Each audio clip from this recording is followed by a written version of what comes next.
तो आज मैं शेप ऑफ वाटर मूवी को एक्सप्लेन करूंगी जो कि 2017 में रिलीज हुई थी। इसे डायरेक्ट किया है गिलेर्मो डेल टोरो ने और IMDb में इसे मिला है 7.3 आउट ऑफ 10। तो चलिए वीडियो को शुरू करते हैं। तो मूवी के शुरू में हम बाल्टीमोर सिटी में एक लड़की को देखते हैं जिसका नाम था एलाइजा। तो एलाइजा बोल नहीं सकती थी, वो इशारों से बात करती थी। तो एलाइजा के बचपन में कोई उसे पकड़ लिया था और हम उसके गले पे एक निशान को भी देखते हैं। तो वो इंसान उसके गले का कोई पार्ट निकाल लिया था और तब से एलाइजा बोल नहीं पाती थी। तो एलाइजा इस शहर में एकदम अकेली होती है क्योंकि उसका कोई भी नहीं था। एल्सा का एक नेबर था जाइल्स, तो वो एक पेंटर भी थे। तो जाइल्स एल्सा को बहुत पसंद करते थे, एकदम अपनी बेटी जैसा। खैर, तो एल्सा एक लैब में क्लीनिंग का जॉब करती थी। तो वहाँ बाकी सब वर्कर्स उसे ज़्यादा बात नहीं करते थे, इग्नोर करते रहते थे। उधर जेल्डा नाम की एक औरत भी काम करती थी, वो एल्सा की एक बहुत अच्छी दोस्त थी।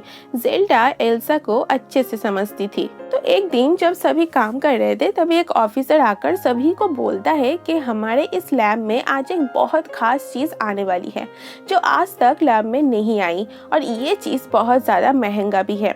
तो थोड़ी देर बाद लैब में एक टीम आता है एक बड़ा सा वाटर टैंक को लेकर। तो उस टैंक के पानी में कुछ तो था जो मूव कर रहा था, चिल्ला रहा था।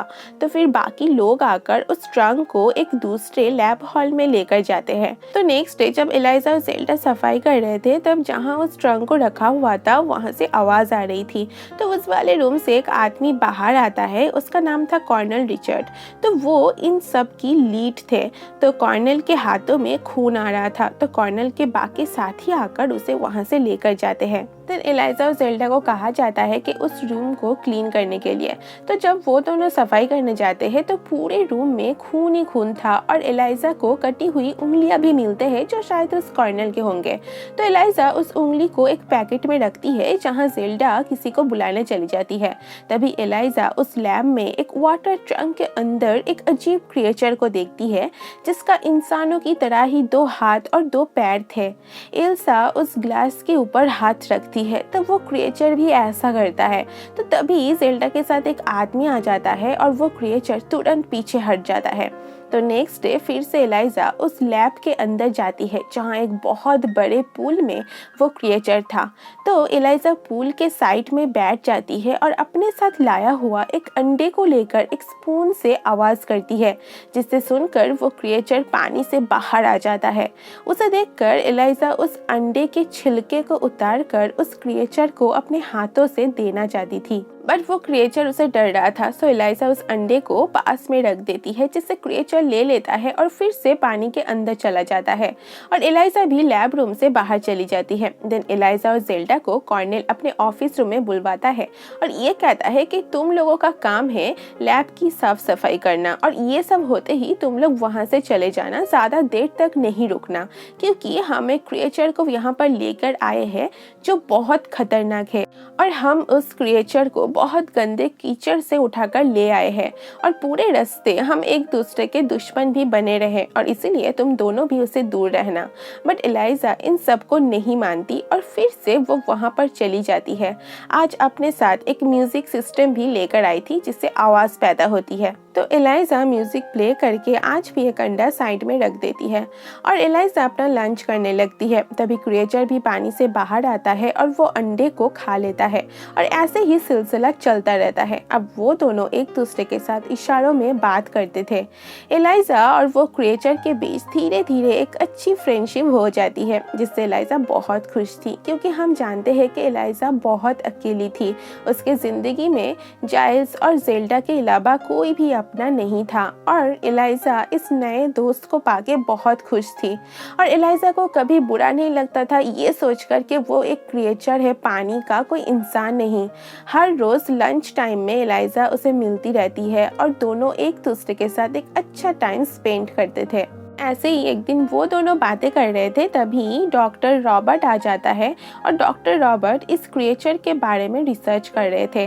तो वो उन दोनों को ऐसे देखकर समझते हैं कि उन दोनों के बीच शायद कोई रिलेशन बन रही है, बट डॉक्टर रॉबर्ट एलाइजा के सामने ये बात नहीं बोलता। तो डॉक्टर रॉबर्ट अमेरिका के लिए क्रिएचर को लेकर रिसर्च कर रहे थे, बट रॉबर्ट अंदर से जर्मन का एक खुफिया जासूस था जो कि दोनों कंट्री के बीच तब कोल्ड वॉर चल रही थी तो दोनों कंट्री एक दूसरे की पॉलिटिकल और साइंटिफिक एक्टिविटीज पे नजर रखे हुए थे। तो इसी वजह से डॉक्टर रॉबर्ट उस क्रिएचर के बारे में सारी इंफॉर्मेशन जर्मन को देता था खुफिया तरीके से। एनीवे, तो नेक्स्ट डे जब एलिजा उस क्रिएचर से मिलने जाती है तब वो देखती है उसे बहुत बुरी तरह से चेन से बांधा गया है, जिसे देखकर एलिजा को बहुत बुरा लगता है। तभी लैब में कोई आता है, जिसे सुनकर एलिजा वहीं पे छुप जाती है। तो लैब में कर्नल रिचर्ड आते हैं जो कि एक इलेक्ट्रिकल आयरन को लेकर उस क्रिएचर को शॉक देता है। फिर वहाँ जनरल आते हैं, वो बोलता है कि सोचा नहीं था एक क्रिएचर इतना बड़ा होगा साइज में, और उसका कहना था कि अमेज़न जंगल के लोग इसे तो गॉड की तरह मानते हैं, जो इसके लिए पानी में फ्रूट फ्लावर ये सब फेंकते रहते हैं।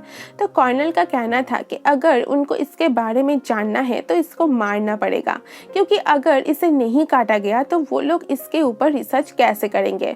बट डॉक्टर रॉबर्ट का कहना था कि इसका हालत बहुत बुरी है और ये प्राणी 2 जगह से सांस लेता है, तो उनको इसके बारे में रिसर्च करना चाहिए, ना कि इसे मारना। जनरल डॉक्टर रॉबर्ट की कोई भी बात को नहीं सुनता और ये बोलता है कि उसके पास सारे अथॉरिटी है, सो वो जो चाहे इसके साथ कर सकता है। देन जनरल कर्नल रिचर्ड से कहता है कि इस गंदे क्रिएचर की जल्दी से चीर-फाड़ कर दो ताकि हम पता लगा पाए कि क्या चीज़ है।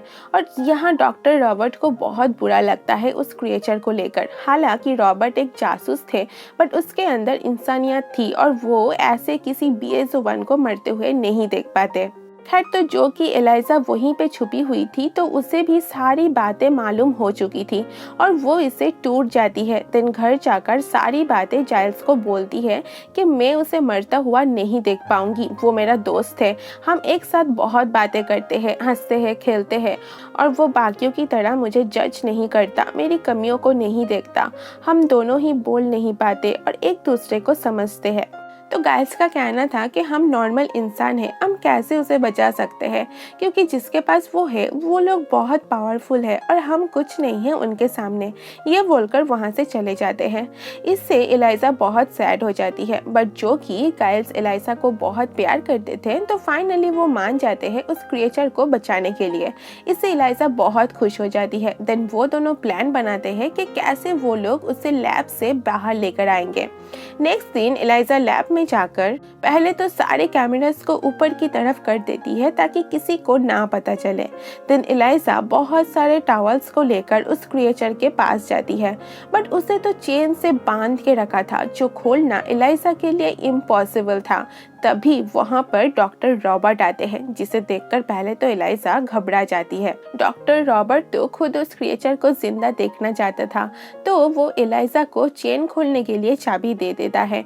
तो ये क्रिएचर फीलिंग को समझता था और बहुत इंटेलिजेंट भी था। खैर, तो एल्सा जल्दी उस क्रिएचर को खोलकर ट्रॉली में डालकर बहुत सारे टॉवल से उसको छुपाकर ले जाने लगती है। उधर जेल्डा को इसके बारे में पता चल जाता है, जिसे जानकर पहले तो जेल्डा एलिजा को बहुत रोकता है ये सब करने के लिए। बट जब एलिजा उसे समझाती है कि अगर मैं इसे लेकर नहीं जाऊंगी तो वो लोग इसे मार देंगे, तो फिर जेल्डा भी उसकी फ्रेंड की हेल्प करती है। उधर जाइल्स को गार्ड अंदर आने से रोक रहे थे, बट यहाँ पर भी रॉबर्ट उनको हेल्प करता है उस गार्ड को बेहोश करके। देन सभी उस क्रिएचर को वहां से निकलने में सफल हो जाते हैं। उधर कर्नल को शक होता है कि गेट पे कुछ तो हो रहा है, बट जब तक वो बाकी आदमियों के साथ वहां पर आते हैं तब तक सभी भाग चुके थे। दिन घर आकर एलिजा उस क्रिएचर को पानी में रखती है, क्योंकि ज्यादा देर तक वो ऐसे नहीं रह सकता था। फिर डिसाइड करती है कि एल्सा 10 तारीख को उसे रिवर में छोड़ के आएगी, क्योंकि उस दिन बारिश होने की चांस थी। सो बारिश के मदद से वो क्रिएचर अपने आप नदी से होते हुए समुद्र में चला जाएगा। नेक्स्ट डे एलिजा जेल्डा काम पे जाती है, क्योंकि उन लोगों के ऊपर किसी को शक ना हो। उधर घर में गाइल्स उस क्रिएचर की ध्यान रख रहा होता है, बट एक वक्त पे उसका आंख लग जाता है और तभी वो क्रिएचर बाथटब से बाहर आकर गाइल्स की बिल्ली को खाने लगता है, जिसे देखकर गाइल्स उसे रोकता है, बट वो क्रिएचर वहां से भाग के चला जाता है। बट जाते टाइम गाइल्स के हाथों को घायल कर देता है। उधर एलिजा को घर जाकर सब कुछ पता लगती है। गाइल्स का कहना था कि उसका कोई भी दोष नहीं है, मैं ही डर गया था उसे देखकर, तुम उसे लेकर आओ। तो फिर एलिजा बाहर किसी तरह उसे ढूंढकर घर पे ले आती है। तो जो कि वो क्रिएचर फील कर पाता था, तो घर आने के बाद उसे बहुत पछतावा होता है और वो क्रिएचर गाइल्स के सिर पे हाथ रखता है और गाइल्स को भी ऐसा ही करने बोलता है। तो नेक्स्ट डे गाइल्स देखता है कि उसका चोट एकदम ठीक हो चुका था और पहले उसके सिर में बाल नहीं थे, बट अब वो भी आ चुका था। इससे गाइल्स खुश हो जाते हैं। उधर समय के साथ साथ एलाइजा और वो क्रिएचर एक दूसरे के बहुत करीब आ जाते हैं, मतलब उनकी दोस्ती अब एक खूबसूरत प्यार में बदल चुकी थी। उस तरफ जनरल कॉर्नेल को धमकाता है कि इसके वजह से तुम्हारा लाइफ पूरी तरह से बर्बाद हो जाएगा और कर्नल रिचर्ड को यहाँ पर डॉक्टर रॉबर्ट के ऊपर शक था। ये सब के पीछे शायद उसका ही हाथ है, क्योंकि डॉक्टर ही उस समय उसे मारने से इनकार कर रहा था, तो इसीलिए वो रॉबर्ट के घर पे नजर रखता है। उधर रॉबर्ट दो आदमियों से मिलता है तो वो रॉबर्ट के ऊपर गोली चला देता है, जिससे कॉर्नेल भी उन दोनों लोगों के ऊपर शूट करते हैं। और यहाँ कॉर्नेल को पता चल चुका था कि रॉबर्ट एक जासूस है, सो वो उसे धमकाता है कि मुझे सब कुछ सच बोलो, बट रॉबर्ट कुछ नहीं बोलता, जिससे कॉर्नेल उसको बहुत ज़्यादा टॉर्चर करता है, जिसे वो सिर्फ ये बोलता है कि वो एक क्लीनर है और फिर कॉर्नेल उसे जान से मार डालता है। तो क्लीनर का नाम सुन के कॉर्नेल को एलाइजा के फ्रेंड जेल्डा के ऊपर शक जाता है और वो उसके घर के तरफ जाने लगता है। तो कॉर्नेल जेल्डा के घर पे जाकर उसे धमकाते हुए सवाल करता है, बट वो कुछ नहीं बोलती। बट जेल्डा की पति भी वहाँ पर मौजूद था और अपनी बीवी को ऐसे हालत में देखकर वो एलाइजा का नाम ले लेता है कि उसने सुना था जेल्डा को एलाइजा के साथ बात करते हुए। तो कॉर्नेल सब सुन के एलाइजा के घर के तरफ जाता है, बट जेल्डा तुरंत एलाइजा को फोन करके सारी बातें बोल देती है और सावधान भी करती है। और आज 10 तारीख था, जिस दिन एलाइजा उस क्रिएचर को नदी में छोड़ने वाली थी, तो वो जल्दी उसे लेकर चली जाती है। उधर कॉर्नेल एलाइजा के घर पे जाता है, बट वहाँ उसे कोई भी नहीं मिलता, बट उसका नज़र एक नोट पे पड़ता है जहाँ 10 तारीख के नीचे लिखा हुआ था कि इसी दिन क्रिएचर को रिवर पे छोड़ना है। उस तरफ एलाइजा रिवर पे पहुंच जाती है। देन एलाइजा उस क्रिएचर को गुड बाय कहती है। इससे दोनों ही दुखी थे, बट एलाइजा के पास और कोई चारा नहीं था। वो क्रिएचर पानी में ही सेफ रहा था। तभी कॉर्नेल आ जाता है और वो उस क्रिएचर और एलाइजा दोनों के ऊपर ही शूट कर देते हैं और दोनों वही जमीन पे गिर जाते हैं। धीरे धीरे वो क्रिएचर दोबारा खड़ा होता है और कॉर्नेल दोबारा शूट करे उससे पहले ही वो कॉर्नेल के सामने आता है, जहां कॉर्नेल हैरान था ये देखकर कि उस क्रिएचर को गोली लगी है, बट फिर भी वो जिंदा कैसे है।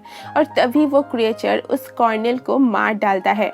फिर एलाइजा को गोद पे उठाकर पानी के गहराइयों में लेकर जाता है और वो क्रिएचर एलाइजा के गर्दन पे जो बचपन के निशान थे उस पर हाथ रखता है, जिससे वो निशान गिल्स में बदल जाती है, जिससे अब एलाइजा भी पानी में सांस ले सकती है। एक्चुअली उस क्रिएचर के पास बहुत सारी शक्तियाँ थी, जिसके मदद से अब एलाइजा भी जिंदा होती है और आखिरकार दोनों गले मिलते हैं। एलाइजा, जिसे कोई इंसान का तो प्यार नहीं मिला जो वो चाहती थी, बट उसे एक ऐसा मिल गया था जो उसे बहुत प्यार करता था, एक समुद्र के प्राणी, और दोनों अब से समुद्र में ही बाकी जिंदगी गुजारते हैं। उधर हम गाइल्स को भी देखते हैं जो उन दोनों के लिए बहुत खुश थे। और बस इसी के साथ साथ यहीं पे मूवी भी खत्म हो जाती है। तो दोस्तों, ये थी शेप ऑफ वाटर मूवी की एक्सप्लेनेशन। आपको ये वीडियो कैसी लगी आप कमेंट में बता सकते हो। और हाँ, जिसने भी सब्सक्राइब नहीं किया है वो भी कर देना, ऐसे ही वीडियो और भी देखने के लिए। तो चलो, बस आज के लिए इतना ही। मैं आपसे फिर मिलूंगी कोई और एक्सप्लेनेशन के साथ। तब तक के लिए सभी अपना ख्याल रखना। Bye bye.